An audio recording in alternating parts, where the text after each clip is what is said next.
Hello, lovely people. Welcome to episode 18 of Book Read. Now, if you can cast your mind back to episode 6, we featured wonderful author from Birmingham, England, D.G.TORRENS. She's amazing, and she's so amazing that she's come back to read from another one of her books. So I think, without further ado, let's go and catch up with the incredible Amazon best-selling author, D.G.TORRENS.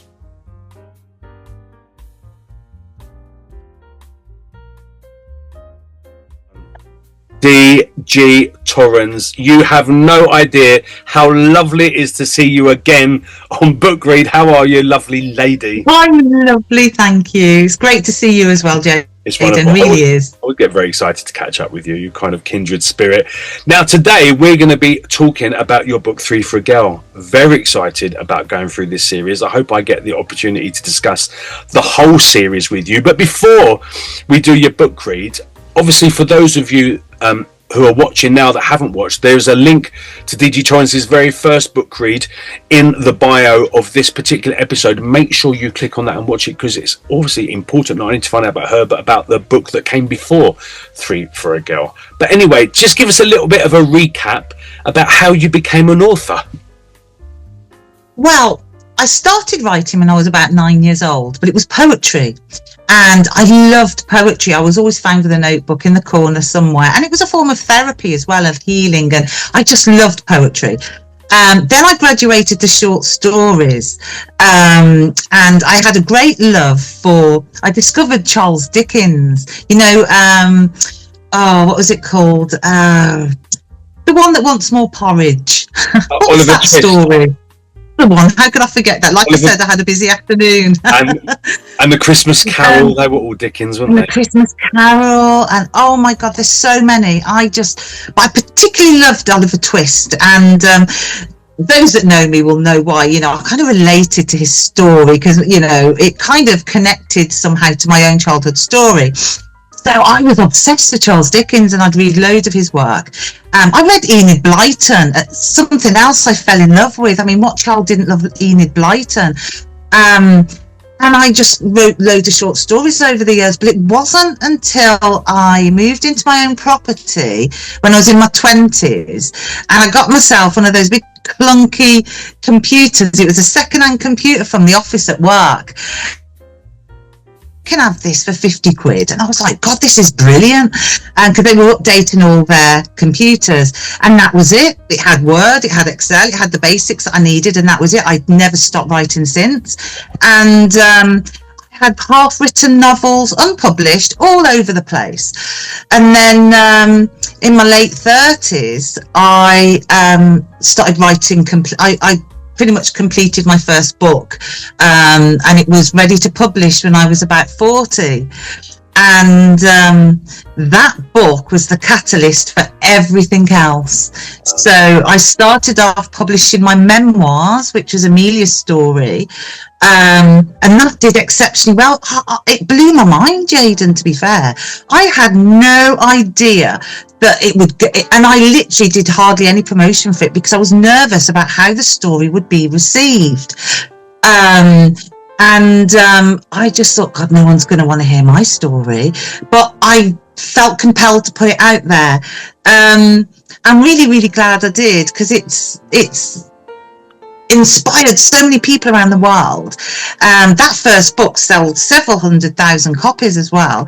And like I said, I barely, in the beginning, in the early years, I barely did any promotion, because I was almost thinking, oh my God, what if too many people download it or read it and they don't like it? And am I prepared for that? And, you know, it was a confidence thing, I think. So I kind of let it do its own thing for a while. And then the more popular it became, and it was hitting the charts, and I thought,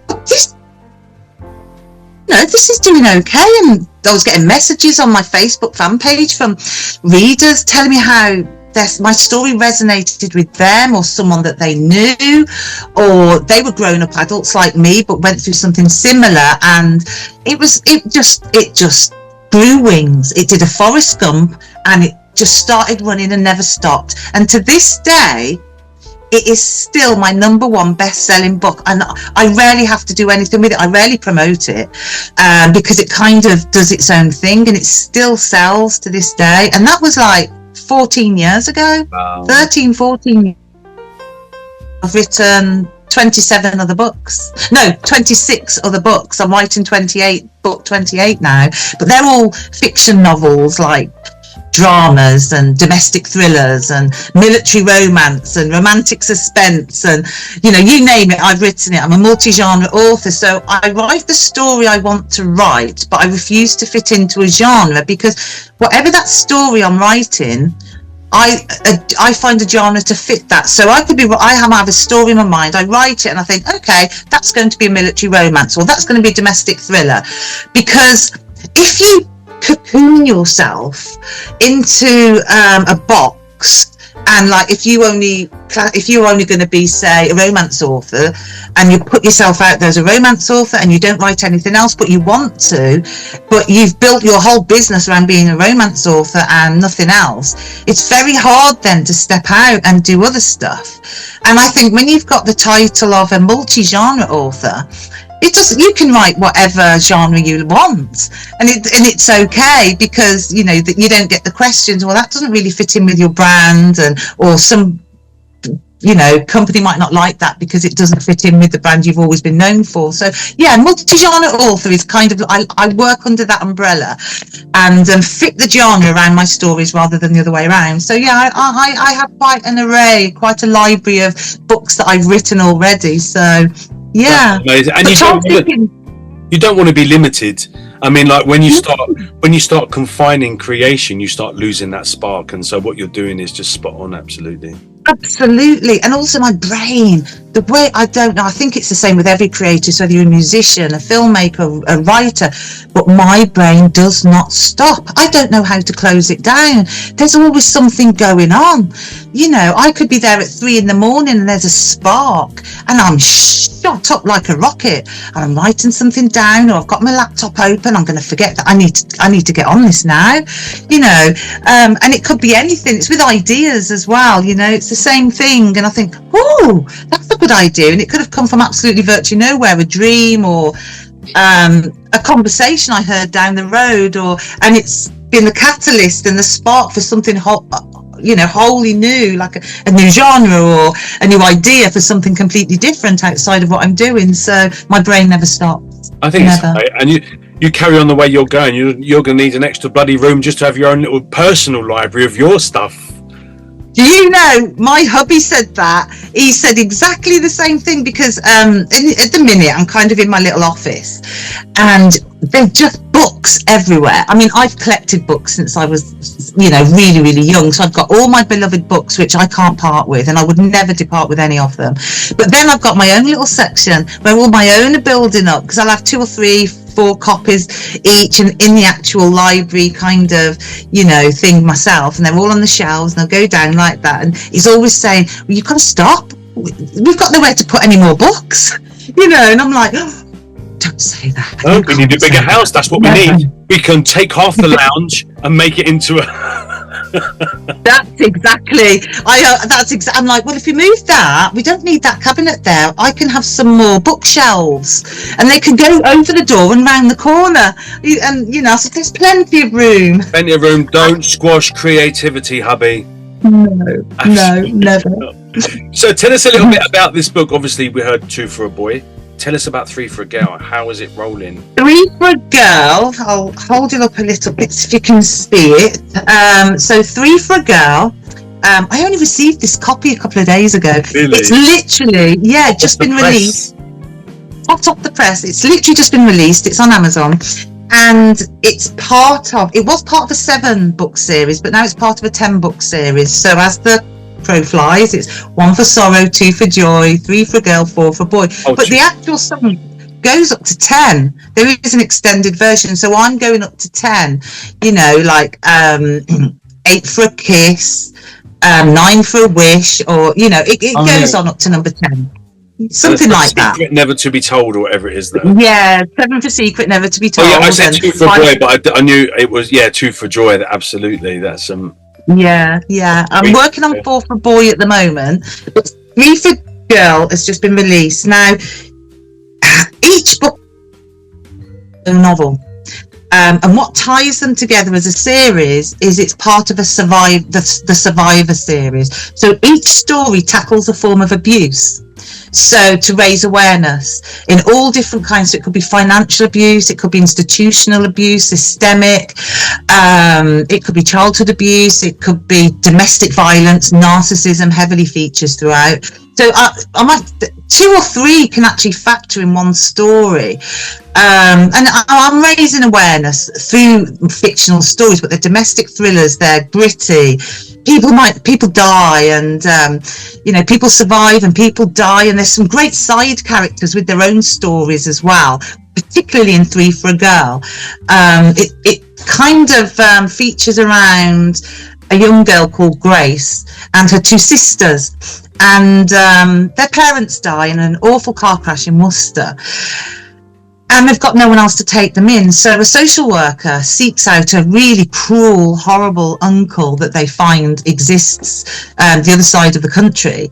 And he only agrees to take the 2 younger sisters. They don't want to take, the husband doesn't want to take Grace. So she's forced to go to the Billingford House, which is a children's home, but there's with horrible dark secrets. And it's a privately run children's home to cover the overspill from the state-run homes around the area, set in the 70s to early 80s, and there's awful. So this covers enslavement, narcissism, domestic violence, and it's kind of following 2 or 3 side stories, and Grace and the main story through Billingford House, and what she has to survive, really.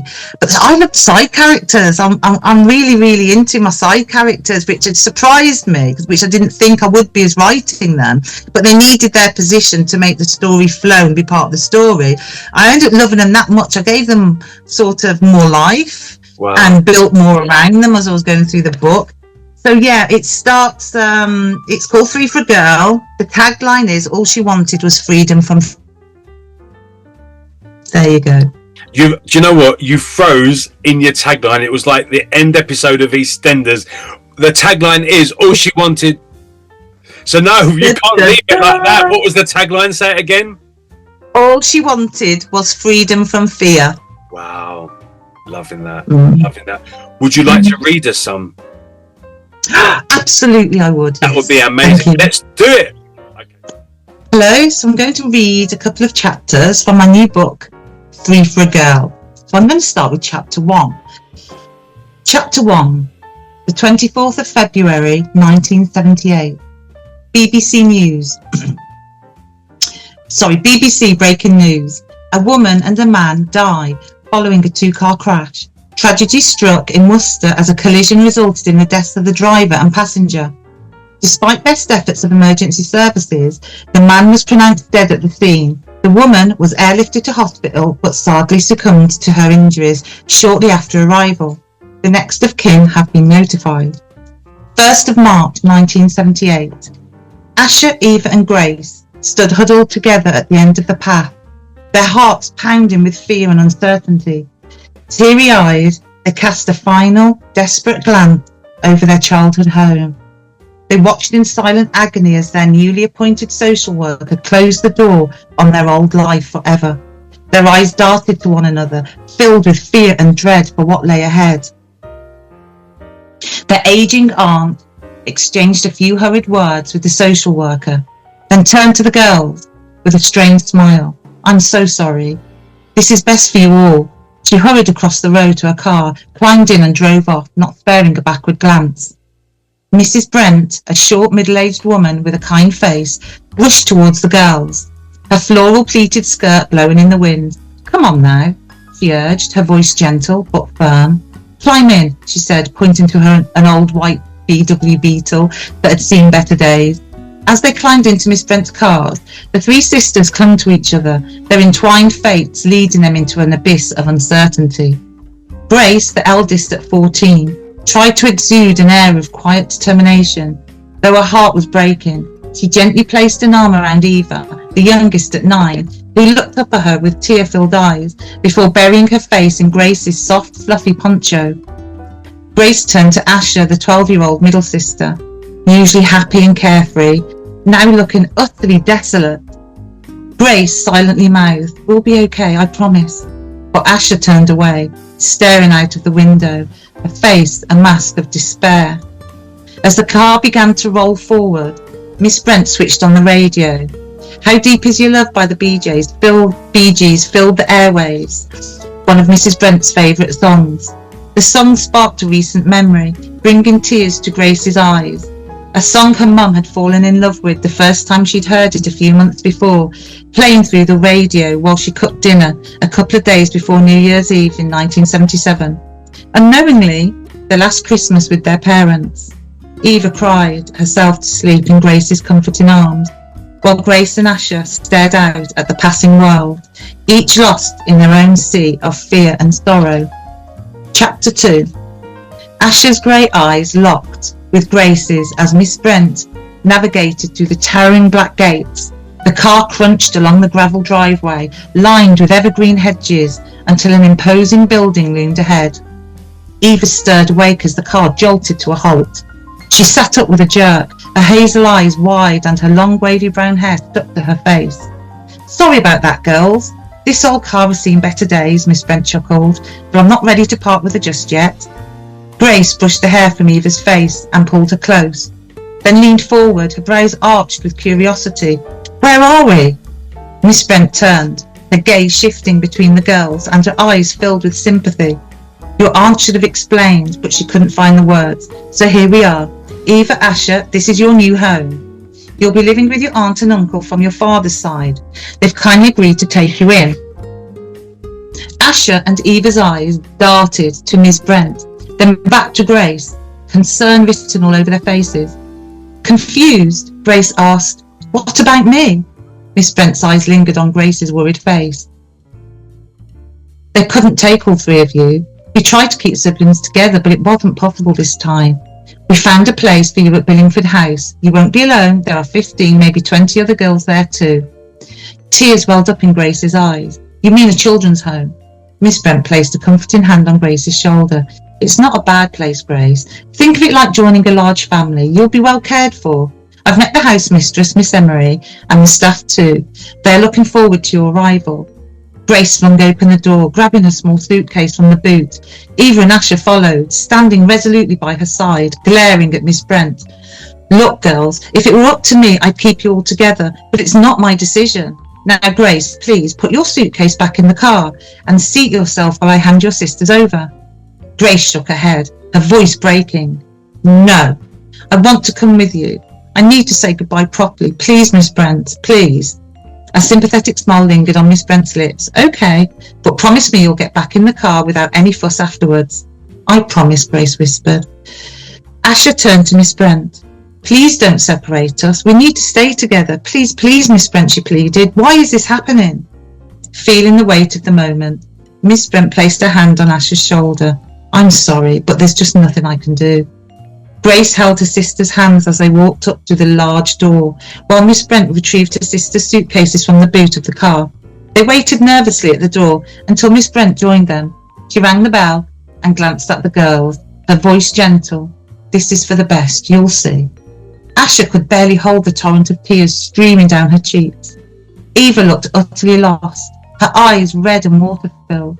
The large door creaked open, revealing a tall, intimidating man with thick sideburns and a moustache, who didn't bother with a welcoming smile.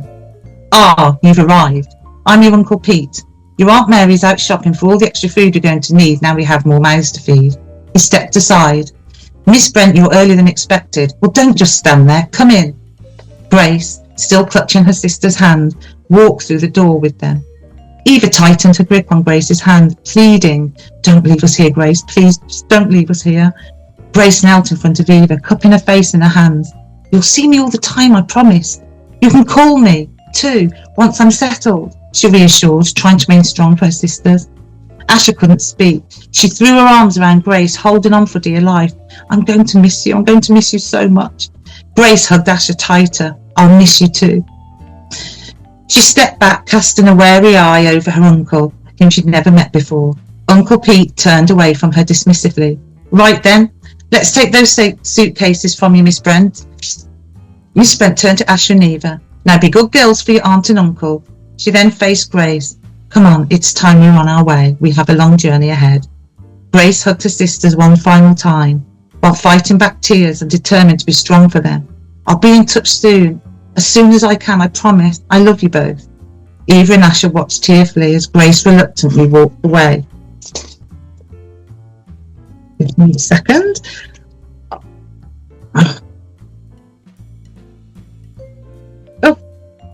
That's not bad. Hang on, go. Grace reluctantly walked away. Sorry about that. Once in the car, Grace turned to Miss Brent. Why wouldn't they take me as well? Miss Brent sighed. The truth is, Grace, I have no idea. We weren't given a reason. Just that they agreed to take the two younger sisters, and there was no room for the third. Grace furrowed her brows. But the house is huge. There is plenty of room for me. I don't belong in a children's home. Look, Grace, mine is not to reason why, but just to do as I'm told. I don't have all the answers. I'm sorry. I know this is hard for you, but you will soon settle into your new home. And where is this new home? Miss Brent averted Grace's intense glare, her eyes fixed on the road ahead. The silence between them grew heavier with every passing mile.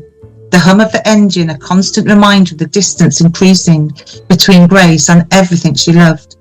Grace leaned forward, her voice trembling with desperation. Miss Brent, please. Miss Brent's knuckles whitened on the steering wheel as she responded. It's in Wales, 100 miles or so. I suggest you settle back and have a sleep. We have quite the journey ahead of us. A tear traced down Grace's cheeks as her voice quivered. 100 miles? But how will I ever see my sisters? Mrs. Brent let out a sigh, her voice tinged with guilt. I'm sorry, Grace. Billingford House was the only option available. Placements are sparse. I'm sure visits to your sisters can be arranged once you're settled in. Now please let me concentrate on the road, she said. She adjusted the volume on the radio. By Rose Royce echoed through the airwaves. The car sped through the dimly lit countryside as the reality of Grace's situation began to sink in. Tears streamed down her cheeks as the words of the song hit her deeply. Her world was unravelling 1 mile at a time, with each rotation of the tyres pulling her further away from the life she had loved and known. The uncertainty of what lay ahead loomed large. Thank you. Oh, that needs to be the whole series needs to be a bloody movie. Actually, that's pretty. Thank you. Yeah, I had like a few little butterflies and a few little. Oh my god, this sounds. I know. It's obviously what her destiny for the next 3 or 4 years until she's about 17. It's awful. Oh, she goes through really, it's awful. Billingford House is this dark entity, this dark place where evil things happen. You know, it's not supernatural, but it's the depravity of humanity and what they're capable of doing. You know, and it takes you on such a journey. But I've written it. So I leave more to the imagination, and it's rather descriptive. Wow. You know, sometimes you don't need to spell things out. People are intelligent enough to understand, but the whole picture around, so I have done it kind of, I'd like to think eloquently, without sort of triggering too many people. Putting it in your face, leaving people to go as they want to go with it, kind of thing. Everything is, there's probably quite a few homes like that scattered around England, Ireland, Scotland and Wales. Well, obviously I have experience myself from childhood of, you know, being in similar places, but so I'm writing with knowledge, I'm writing with authority on these various subjects because I've witnessed them not only firsthand but through people around me who you know as well. So also as well, back in that, but the reason I set it between that time period is because I didn't want mobile phones in my this particular story.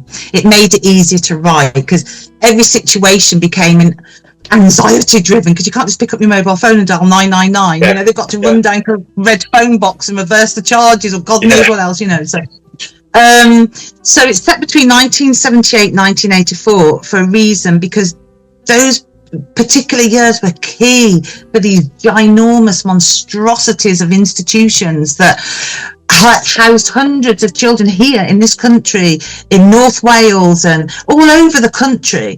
And they were just thrown together from all different walks of life with no care, and schooling would be in porta cabins on the grounds, and they were barely allowed to go out into the outside world, and they were really quite archaic back then. So this story's Billingford House. The story's built around such an archaic run institution, and the most evil house mistress. Everyone's going to hate her so much. She's so evil. But there's I think I don't want to give away the end or anything without saying anything, but it's I think it will be quite satisfying for many. Okay, that's a relief. There's nothing worse than kind of like, oh my god, I now have to. No, there is justice. It's a fictional story, but the subject matter, there's nothing fiction about the subject matter. Obviously we all know that even to this day you hear of things, and there's always something coming out of Ireland and England, and you saw that there's things going on all the time, and it never stops. And I just thought, you know what, and so this particular book is sort of about institutional abuse. Book 2 we talked about last time was financial abuse, and from a man's point of view, he was being abused by a female financially and otherwise, and and so it's and the next one, book 4, is about a homeless boy who's struggling to find his way in life, and what he's had to suffer. Well, not a boy, like a 19-year-old, 20-year-old. It's all based around a lovely guy called Dax, who just has the worst luck in the world. I think you'll like that book. And he has the worst. Until he meets a dog-loving guy called Jaden. Shows him the pub.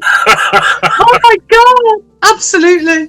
But so this one's about institutional abuse and domestic violence as well, because there's domestic violence scenes in it from the institution, but also from the two sisters. They've got a side story who were living with the uncle. He's a horrible man, but the Aunt Mary, she's sort of surviving her own domestic violence behind closed doors, trying to keep it away from the girls, and she could never have children, and she just wants grace and all that. So something quite horrible happens to her husband, much to her relief, and everything changes for them lot then. So there's all sorts of these subplots going on, and it's really cool. These are jobs to get your teeth into, aren't they?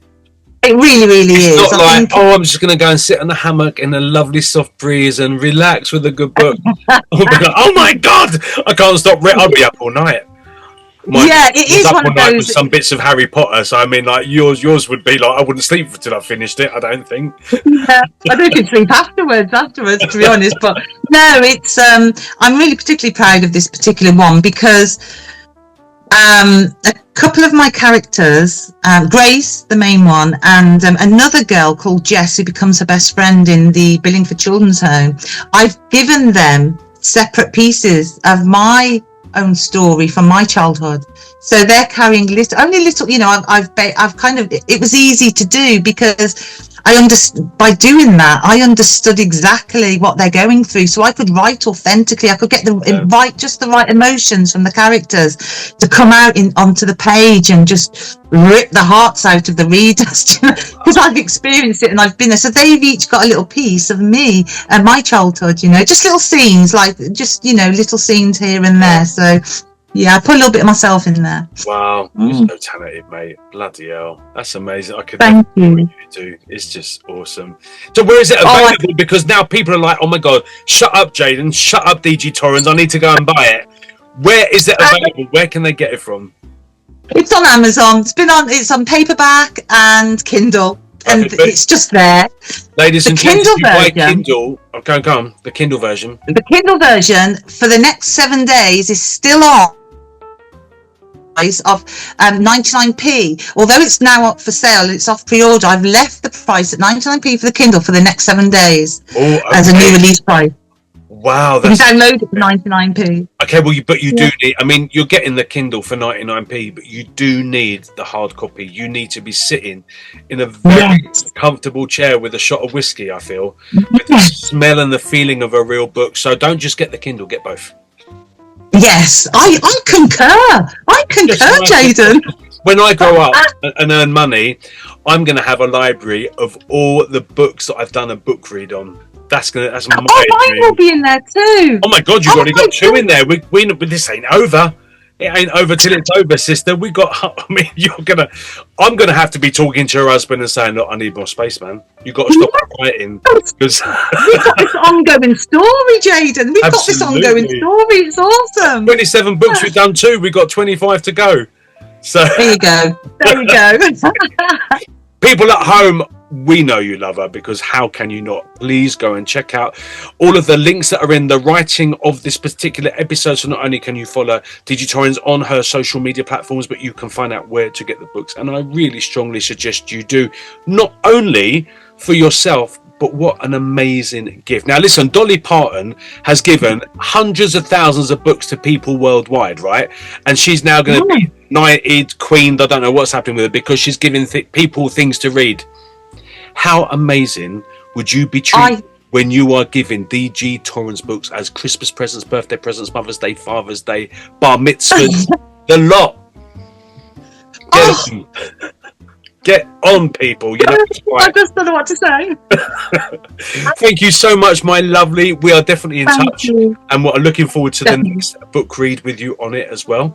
And people at home, like I said, please share, please like, please comment. If you have any questions for the author that you would like answered personally, please write in the comment section of this particular episode, and I'm sure that D.G.TORRENS will get back to you with answers to your questions. It'd be great for you to interact. That is wonderful. Lovely. As always, you've made my day. Can't wait until the next episode, and I'll see you soon. See you soon, Jaden. Take care. Lovely lady. Bye-bye. Bye. D.G.TORRENS, thank you so much for being part of today's show. Super, super lovely to catch up with you. Can't wait to catch up with you again. Hashtag just saying. Let's sort something out. People at home, thank you so much for joining us. I really, really hope not only did you enjoy hearing from D.G.TORRENS again, but you're super excited about her book, and that is another book for your collection, for your little library. Absolutely amazing. Like I said, you can get it for gifts. We've got Christmas coming up in a few months. Already good to start planning. In fact, go and check out all the book reads, because there are some amazing books that are going to make some amazing presents for friends and family this Christmas. Please don't forget to like. Please don't forget to comment. Please don't forget to share. Please don't, and most importantly, don't forget to subscribe. I will see you on episode 19. You take care. Stay lovely. Enjoy reading. See you later. Bye-bye.